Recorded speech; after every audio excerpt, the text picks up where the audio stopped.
I'm Gemma Schneider, and this is Where Are They Now? Where Are They Now is a WHRB original series in which I take a deep dive into the insights and experiences of Harvard alumni who have made an impact. They are trailblazers who have touched the world in ways that they could never have planned for, expected, or imagined when they were students. And now, they are eager to tell their unique stories for the benefit of current students and our wider community of listeners out there. This series is made possible by One in a Billion Productions with Mabel Chan, our production partner and sponsor. One in a Billion is a nonprofit educational media company whose mission is to foster Asian voices and deepen cross-cultural understanding through podcast and film productions, blogs, and network events. One in a Billion's founder, Mabel Chan, is also a Harvard alum, class of '93 from the Graduate School of Arts and Sciences. She'll be joining us as a regular commentator and co-host on the podcast.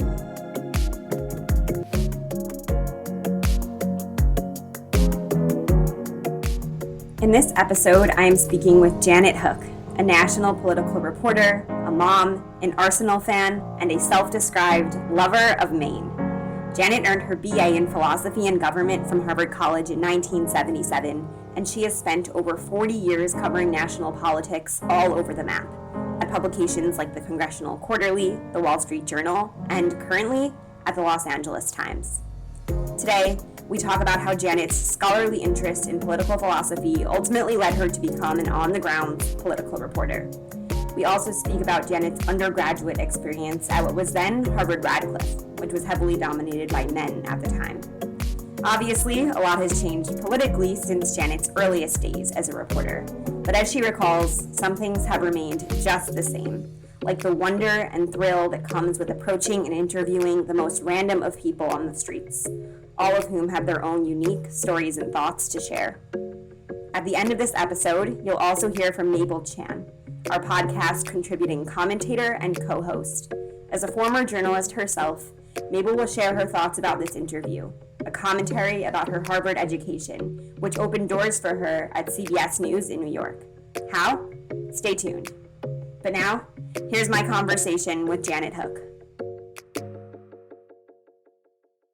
Hi, Janet. Thank you so much for being here with me today. It's great to be here with you, Gemma. Thanks for asking me. I want to start with a question that links to the behind the scenes dynamics of what you do now. So right now, your job comes with the mandate and responsibility to really closely scrutinize the personalities and beliefs and actions of so many political actors. And it's something that even when you're a student studying government at college, you don't see the same kind of nuances and real details as what you're seeing. And I know that you studied both government and philosophy when you were in college. And so I'm curious how your view of politics, given your experiences over the years, have changed since you were that student studying government, just from more of an academic perspective.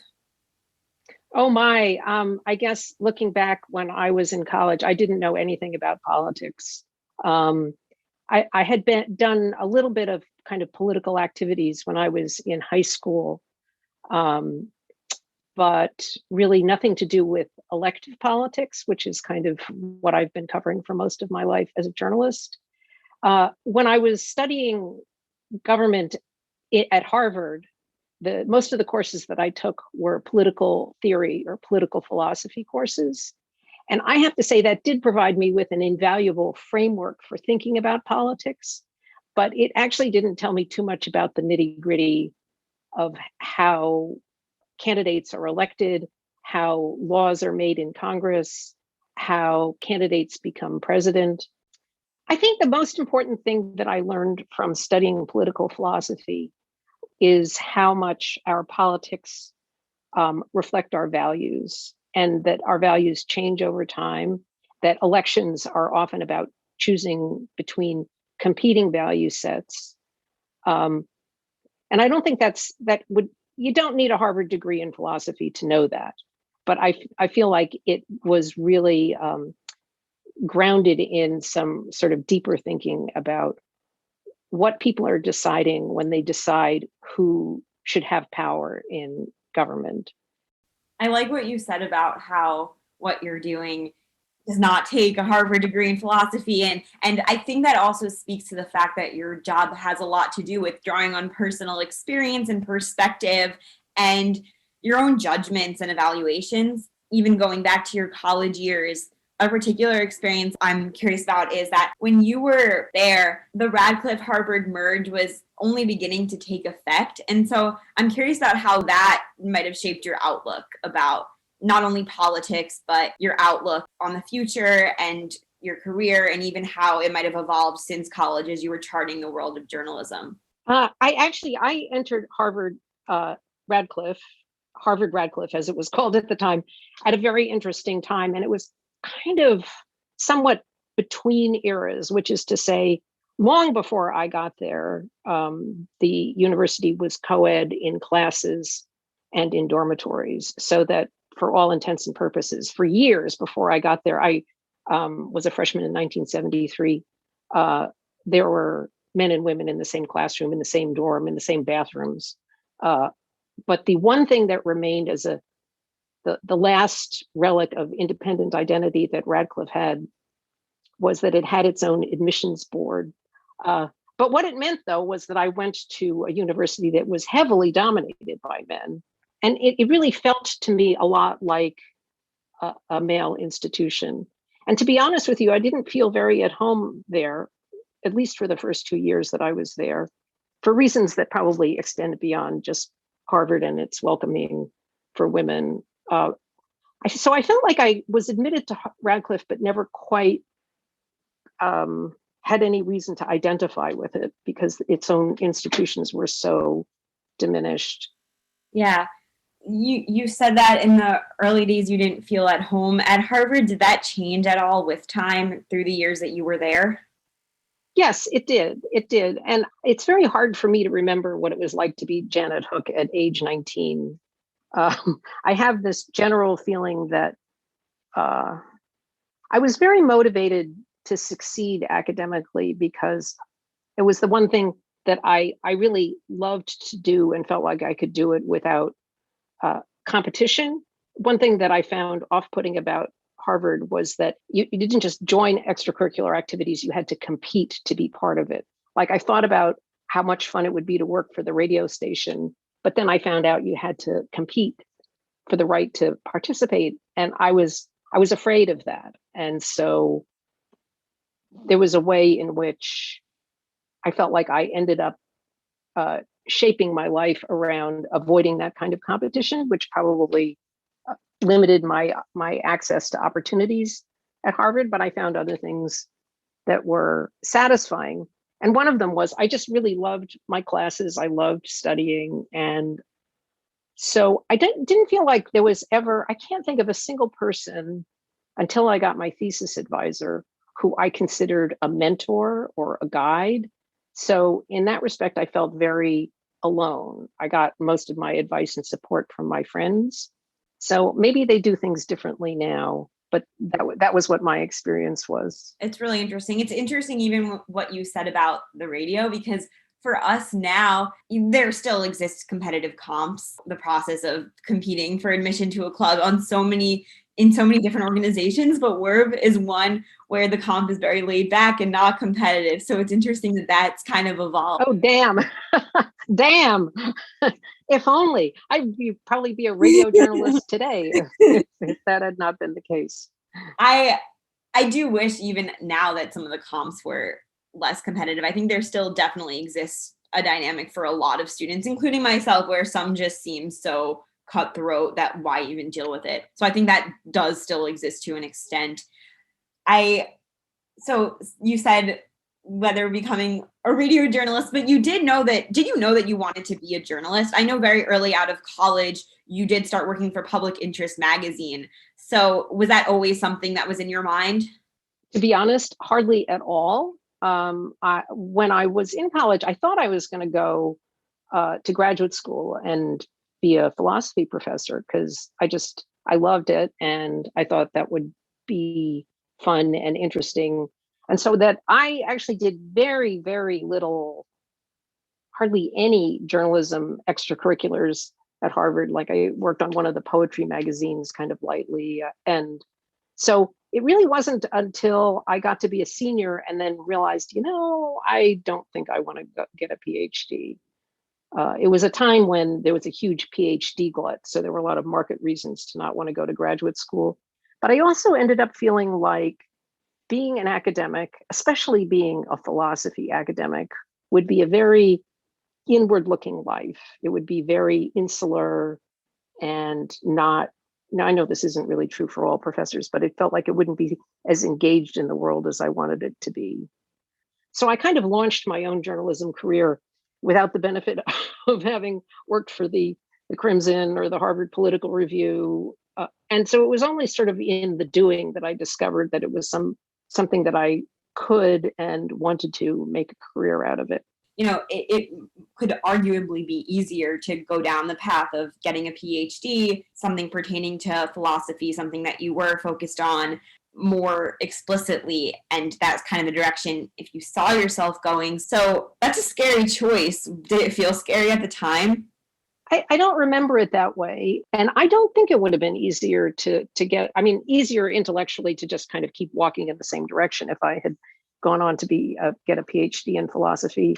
But I think I was pretty clear in my mind that would be leading to a life where it would actually be harder to contribute usefully. The way I put it to myself at the time, or maybe I put it to myself in retrospect, is that it is really easy to be a mediocre philosopher. It's really hard to be a great philosopher. And in journalism, by contrast, if you're a mediocre journalist, you still kind of do something useful. So not that I was planning to be a mediocre or anything, but I just thought that the bar for being a great philosopher was so high that I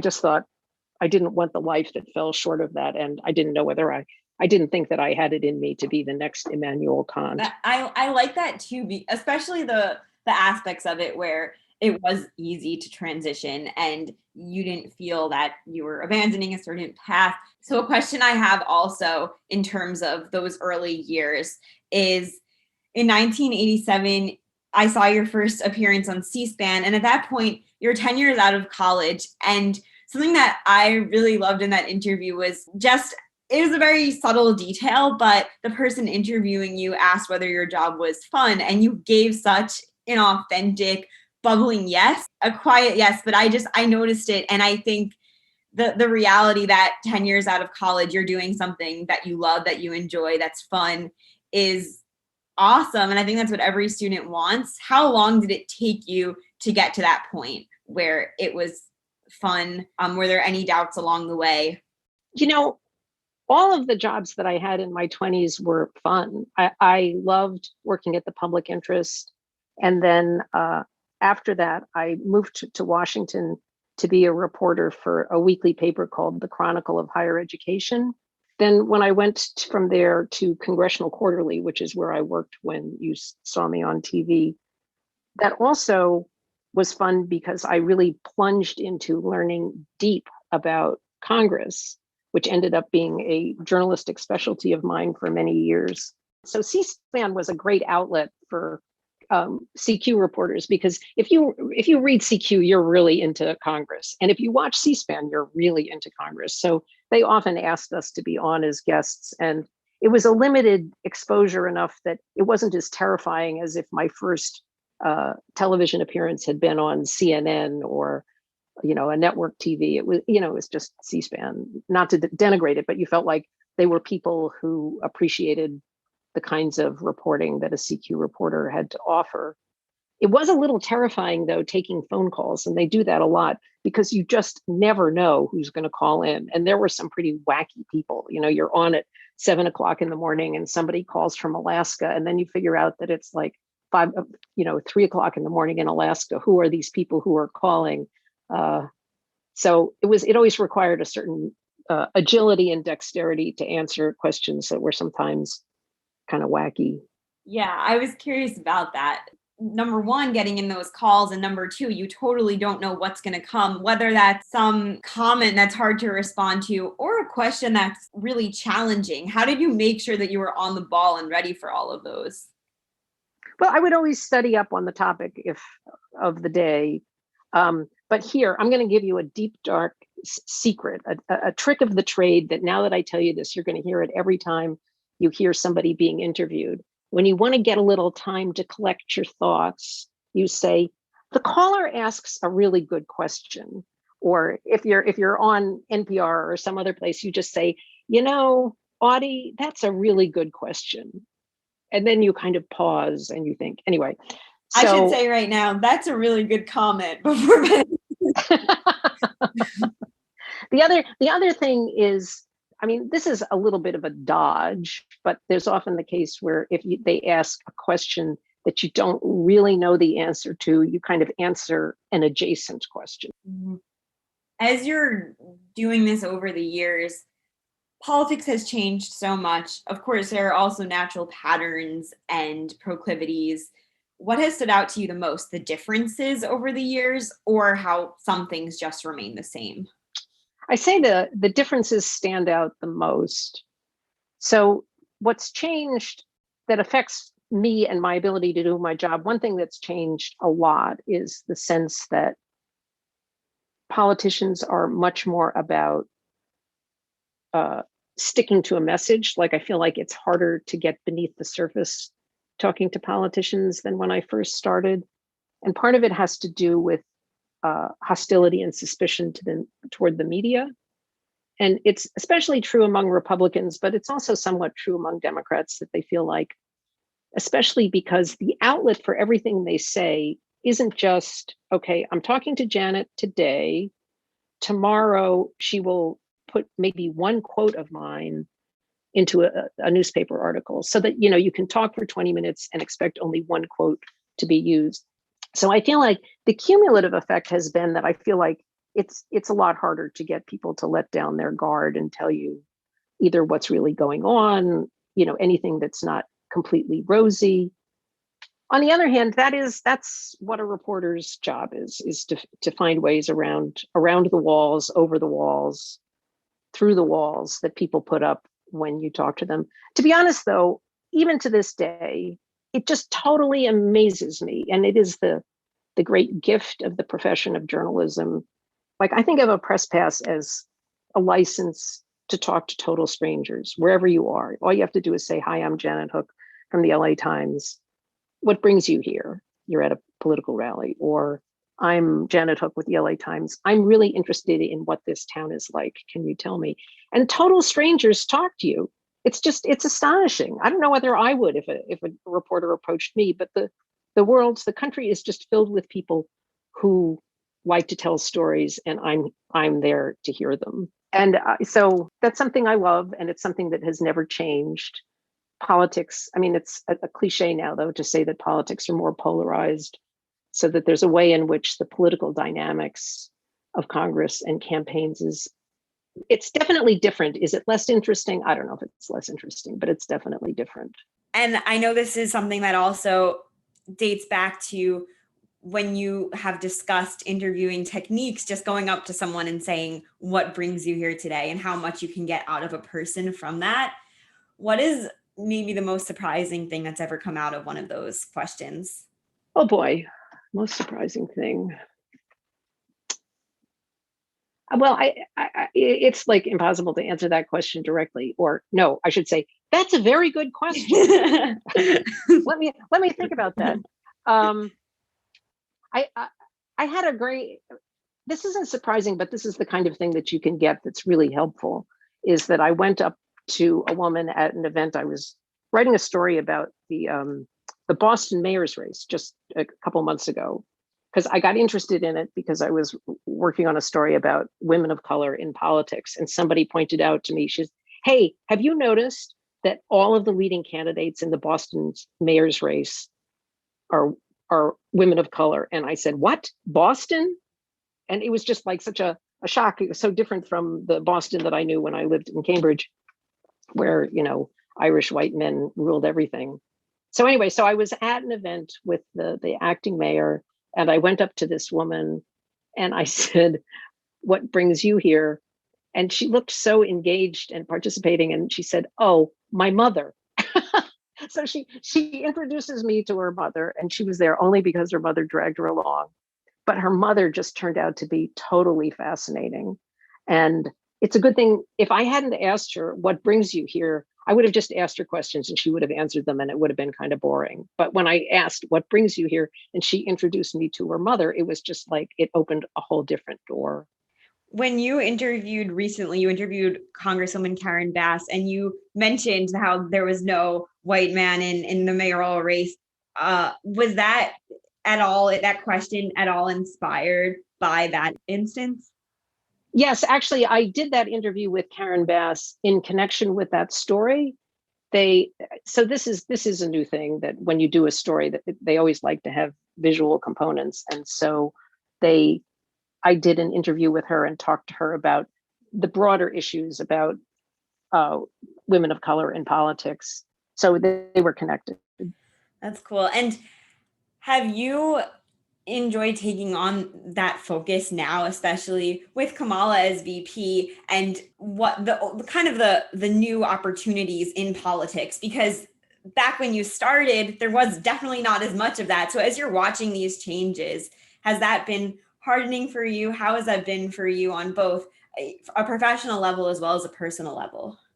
Oh, it's really thrilling. I mean, and it is probably one of the two or three biggest changes in politics since I started covering it. And to be honest with you, that is exactly why I loved writing that Boston story.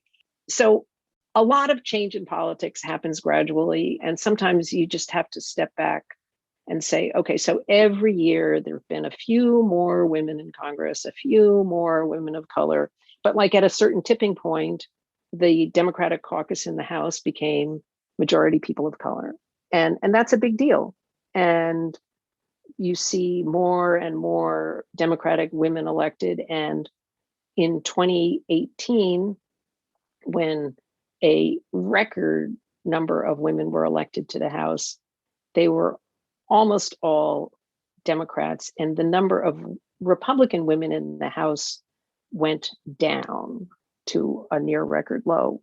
So what you see there is two things. One is just, the expanding opportunity for women in politics, but how almost exclusively it is on the Democratic side. And that's another big change that's going on, is how much the two parties are being sorted by gender and generation. It's possible that the backlash against Trump, anger at these past 4 years, have excited something within people and galvanized them, and could have caused changes that are actually going to be positive moving forward in terms of diversity in office. So something that I'm wondering is whether you think that to be true. That's my first question. Yes, the short answer is yes, is that I think that one of the most interesting and potentially positive effects of the Trump years is that people got more interested in politics. And to be honest, it's on both sides, because I think a lot of the Trump supporters and Trump voters are new voters. They hadn't been paying attention to politics, and Trump drew them in a way that conventional Republicans had not. And on the Democratic side, the hostility to Trump really awakened a level of activism, especially among younger voters and voters of color that hadn't been there before.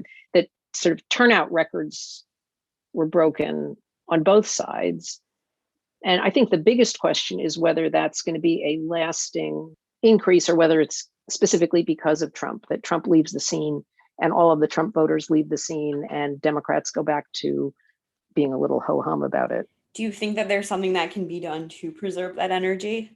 Well, the Democratic Party is trying. I think there are a lot of outside the party groups that are trying to hold on to the energy, progressive groups trying to keep people active and engaged. I think it's going to be hard, especially in a midterm when turnout always drops off. And Trump is obviously trying to keep his base engaged because he's not leaving the scene. I think that it's more likely that he will succeed in keeping his voters engaged, because the dynamic in midterms, and part of the reason why historically the president's party loses in midterms, is that the out party is usually a whole lot madder and more motivated. And you definitely see that going on now. Yeah. So the backlash can kind of work on both sides. Right. So I know that you've done a study group at Harvard. You did this throughout the year last year. A question that I have is, as you're analyzing the events that unfolded after the Trump presidency, and as you're working with students, what are your hopes moving forward for student engagement in politics based on some of the experiences that you've had? Well, I really hope that the level of political engagement among younger voters stays high. And I do have some anxiety about that remaining the same. I mean, I do feel like everything that happened over the last 4 years was driven by Trump. And if he stays, if he's not so prominent on the scene, I think people also were kind of a little exhausted by politics after three incredibly intense elections.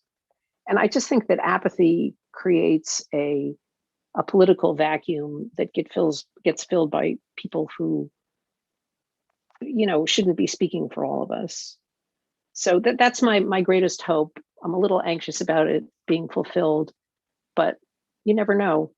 I'm a little bit optimistic. So I think another final question that I have is what your advice for students would be to preserve that energy, that involvement, that engagement. What steps would you offer? And also, what mindsets would you hope that students hold on to? Well, I hope that students can hold on to the mindset of you can make a difference. There are all these elections that have happened that we're down to such a small number of votes that everybody should really just bag that idea that my vote doesn't count. And I didn't mean to sound quite so pessimistic about what's happening next, because actually the Harvard Institute of Politics poll that came out this spring while I was still there was so filled with hope about students being more engaged than ever, and hopeful about the future. So far be it from me, surly baby boomer, to kind of try to throw cold water on that. So I am hopeful when I think about that kind of thing. Well, no, I think that it's always important to have caution and skepticism. And I think that's such a great way to close. And also the advice for holding on to it, because I think that if we don't have a little bit of skepticism and caution, then there's more of a risk that positive energy will go away. And if we're attuned to making sure it's preserved, that's how it will be preserved. So I think ending with that note of optimism as well as hope for the future and ways to preserve it is perfect. And I'm so happy that we got to have this conversation and that you were able to join me today. Thank you so much. Oh, it was my pleasure, Gemma. Thank you so much. I really enjoyed talking to you.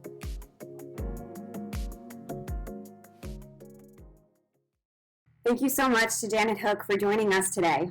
Now it's time for a few words from our contributing commentator and co-host Mabel Chan of One in a Billion, our production partner and sponsor of Where Are They Now? Hi, Gemma. After listening to your interview with Janet Hook, I'm happy to share some thoughts about our Harvard education, career choices, and the pursuit of success. Well, how often do you hear a Harvard alum say, you don't need a Harvard degree in X to do your job in Y? Well, I find that kind of open and candid remark from Janet both refreshing and thought-provoking. Obviously, the question of need depends on what your job is, who you are, and why you chose Harvard to begin with. But that prompted me to reflect on my own life and career journey and how Harvard fit in. Like Janet, I too have had many jobs in journalism. But unlike Janet, who specialized in politics and writes for mostly national publications, I specialized in breaking news like fire, hurricane, or murder, and human interest stories such as parenting, health, and money matters. And I wrote and produced for local and national TV networks like CBS, NBC, and ABC. Even though our journalistic work serves different audiences and requires different lenses for our focus, the fundamental requirements are the same: sharp observation, curiosity about people and problems, and great analytical thinking and writing skills to package the information we've gathered into a compelling story for print or broadcast. Harvard at the college level can never teach you what to expect in the workplace in terms of the nuts and bolts of a job because it's not a vocational training school. As Jana said, Harvard did educate her with an analytical framework to think about political issues through her concentration in philosophy and government. In a similar way, my own Harvard education at the Graduate School of Arts and Sciences with a focus on regional studies East Asia has also given me an organized approach to understanding and analyzing China and Japan. I had to take the Japanese language in addition to the 2 Chinese languages that I already speak. Believe it or not, it was my study of Japan and the Japanese language that led me to apply for a summer internship with CBS News in Japan. And that summer of working with CBS staff, most of whom were Japanese, allowed me to not only practice Japanese, but also impress the American colleagues who were the bureau chief, producers, and correspondents. I eventually got hired by CBS News even before I finished finals for my graduate program. As a first-generation Asian immigrant in America, I've always felt self-conscious that English is not my native tongue and that I may be seen as a perpetual foreigner here. But my Harvard education has helped me develop the intellectual firepower and personal confidence that I needed to pursue what's possible in America, this land of the free and home of the brave. You may remember why Janet Hook chose to be a journalist rather than a professor of philosophy. For her, it was not only a career choice, but also a lifestyle choice.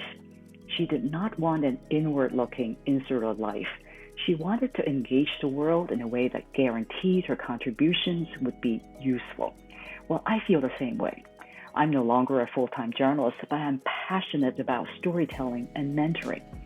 Through my own media nonprofit, 1 in a Billion Productions, I want to build a culture-conscious society where our differences in age, race, cultural, or gender identities invite curiosity in conversations, not hate or bias.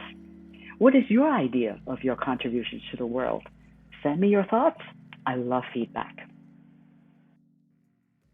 This has been Where Are They Now? Produced by myself, Gemma Schneider at WHRB News in Cambridge, in collaboration with 1 in a Billion Productions with Mabel Chan. The music for our show was created by Dash Chin of WHRB News. You can also learn more about our podcast partner and sponsor, 1 in a Billion Productions, by checking out oneinaBillionVoices.org or Mabel's podcast, 1 in a Billion, an interview show about Asian culture and society, one person at a time, on Apple iTunes, PRX, or SoundCloud. Thank you again for listening to this week's episode of Where Are They Now? Tune in for another episode of Where Are They Now on WHRB 95.3 FM at the same time next week, same place. In the meantime, learn more about our podcast and catch up on old episodes by visiting our website, whrb.org. You can also find us on Spotify, Apple Podcasts, or PRX.